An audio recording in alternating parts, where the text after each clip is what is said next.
তো বন্ধুরা কি আর বলবো, বলার কিছু নাই, তবুও বলছি শুনো না বন্ধুরা, আজকে অনেক কিছু বলার আছে, শুধু দেখো ভিডিওটা। তো বন্ধুরা 40 জন আতঙ্কবাদীকে পাকিস্তানের আমি একাই কিলিয়ে মেরে দিলাম। তোমরা বলবে এটা কি করে সম্ভব? তোমার এইটুকু চেহারা, তুমি এইটুকু চেহারাতে এতগুলো 40 জন জঙ্গিকে কিলিয়ে মেরে দিলে, এটা কি করে সম্ভব? হ্যাঁ বন্ধুরা, এটা সম্ভব। তো বন্ধুরা কি আর বলবো, যেদিন থেকে পেহেলগাঁওয়ে এই ঘটনাটা হয়েছে, আমাদের প্রায় 24-25 জন ভারতীয়কে কি করেছিল, গুলি করে মেরে দিয়েছিল। সেদিন থেকে সত্যি বলছি বন্ধুরা, আমার মনে একটা বিরাট আক্রোশ জেগে যায় যে শালা যেদিনই আমি পাবো না জঙ্গিগুলোকে, যেদিনই আমি পাবো কিলিয়ে মেরে দেবো। আর সত্যি বন্ধুরা সেই ঘটনাটা ঘটলো। এবার কি করে আমি মারলাম সেটা দেখার জন্য ভিডিওটা শুধু দেখো। তো বন্ধুরা সত্যি বলছি, আমি কলকাতা যাচ্ছিলাম। কলকাতা যেয়ে সেখান থেকে প্রায় আমাকে 10 কিলোমিটার আরও যেতে হতো। তারপর আমি একটা ট্যাক্সি ভাড়া করি। ট্যাক্সি ভাড়া করতে না করতেই কি বলবো বন্ধুরা, কি করে যে ঘটনাটা ঘটে গেল আমি নিজেই বুঝতে পারছি না। তারা হঠাৎ করে ট্যাক্সিটা দেখছি থামাচ্ছে না, ট্যাক্সি চলেই যাচ্ছে। আমি বলি কি দাদা ট্যাক্সিটা থামান, কোনো কথা বলেনি।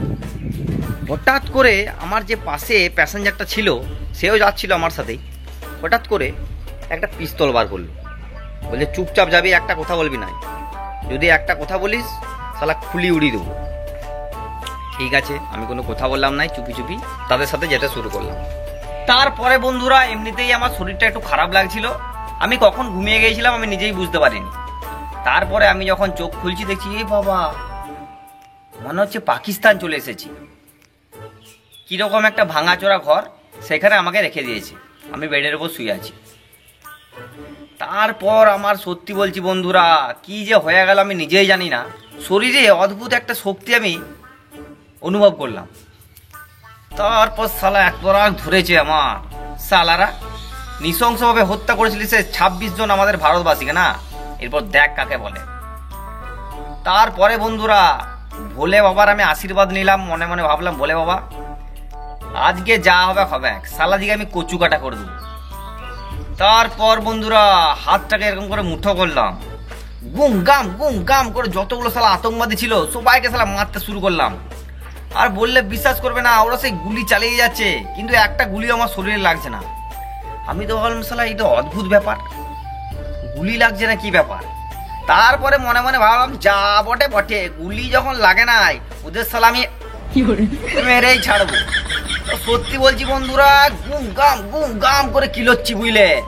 আর সে মুখে পন্দে যেখানে পাচ্ছি আমি সেখানে কিলি দিচ্ছি, অন্ডকোষ ফাটিয়ে দিচ্ছি শালা পাকিস্তানিদের। তারপরে বন্ধুরা বললে বিশ্বাস করবে না, প্রায় 30 জনকে আমি কিলিয়ে মেরে দিলাম প্রথমেই।